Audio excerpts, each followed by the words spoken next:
દેશમાં ખાદ્યતેલના ઉત્પાદનને મળશે પ્રોત્સાહન, કેન્દ્ર સરકારે આ યોજનાને મંજૂરી આપી। નમસ્કાર, પાવર બાય સ્ટીલ ઇન્ડિયા સાથે હું હર્ષ જીતેન્દ્ર। આપ જોઈ રહ્યા છો કૃષિ જાગરણ।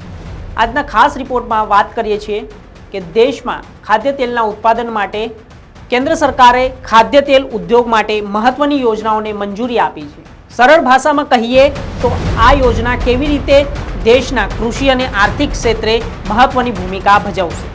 ખાદ્યતેલની ઉભરતી માંગ અને તેની આયાત પર દેશની ડિપેન્ડન્સીને ધ્યાને રાખીને કેન્દ્ર સરકારે દેશભરમાં ખાદ્યતેલના ઉત્પાદનને વધારવા માટે નવી યોજનાને મંજૂર કરી છે। આ યોજનાનો મુખ્ય ઉદ્દેશ્ય દેશના ખેડૂતોને સક્ષમ બનાવવા સાથે સ્થાનિક ઉત્પાદનને વધારે ટેકો આપવાનો છે, જેથી આયાત પરની નિર્ભરતા ઘટાડીને આત્મનિર્ભર ભારતને લક્ષ્યને આગળ વધારવાનું શક્ય છે।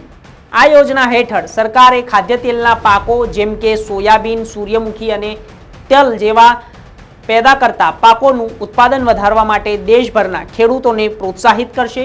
તો આ યોજનામાં ખેડૂતોને આધુનિક કૃષિ તકનીકી, ગુણવત્તાવાળા બીજ, ખાતર અને અન્ય સહાય આપવામાં આવશે, જેથી તેઓ વધુ પ્રમાણમાં અને વધુ ગુણવત્તાવાળા તેલ પેદા કરી શકે। રાષ્ટ્રીય ખાદ્ય તેલ મિશનનો ઉદ્દેશ તેલીબિયા હેઠળ રેપિડ સીડ, મસ્ટર્ડ, મગફળી, સોયાબીન, સૂર્યમુખી અને તલ જેવા મુખ્ય તેલીબિયા પાકોના ઉત્પાદનને પ્રોત્સાહન આપવામાં આવશે।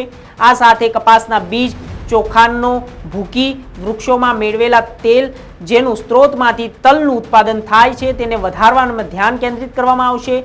મિશનનો હેતુ 2022-23માં તેલીબિયાનું ઉત્પાદન 30 મિલિયન ટનથી વધારીને 2030-31 સુધીમાં 69.7 મિલિયન ટન કરવાનું છે। તો આ સાથે દેશના લગભગ 72% સ્થાનિક માંગ પૂરી થશે।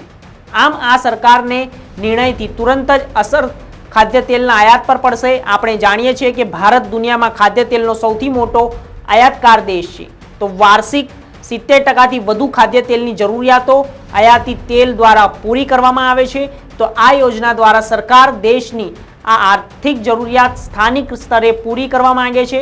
તો યોજના અંતર્ગત કૃષિ ક્ષેત્રે નવા ટેકનોલોજીના ઉપયોગને પણ પ્રોત્સાહિત કરવામાં આવશે, જેનાથી ઉત્પાદન ક્ષમતા વધશે અને વૈશ્વિક મંદીઓમાં ભારતીય ખાદ્યતેલની સ્પર્ધાત્મક વધશે।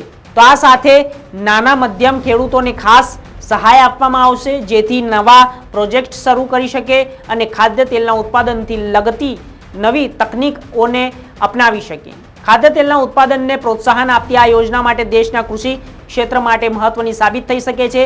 આયાત પરની નિર્ભરતા ઘટાડીને અને સ્થાનિક ઉત્પાદનો વધારવા માટે સરકારના આ પગલાં દેશના ખેડૂતો માટે આશીર્વાદ અને ભવિષ્ય ઘડશે। તો ખાદ્યતેલના ઉત્પાદનને પ્રોત્સાહન મિશનનો મુખ્ય ઉદ્દેશ તેલીબિયાનું ઉત્પાદન વધારવાનો, ખેડૂતોની આવકમાં વધારો કરવાનો અને ભારતને ખાદ્યતેલમાં આત્મનિર્ભર બનાવવાનું છે। તેનાથી આયાત પર નિર્ભરતા ઘટશે અને દેશની આર્થિક સ્થિતિ મજબૂત થશે। આવતા દિવસોમાં સરકારના આ નિર્ણયનો ઇફેક્ટ જોવાનું રોમાંચક હશે। તો હાલ તો સમાચારોમાં અને ખાસ રિપોર્ટમાં બસ આટલું જ। દેશ દુનિયાને એગ્રીકલ્ચર માટે જોતા રહો કૃષિ જાગરણ। નમસ્કાર।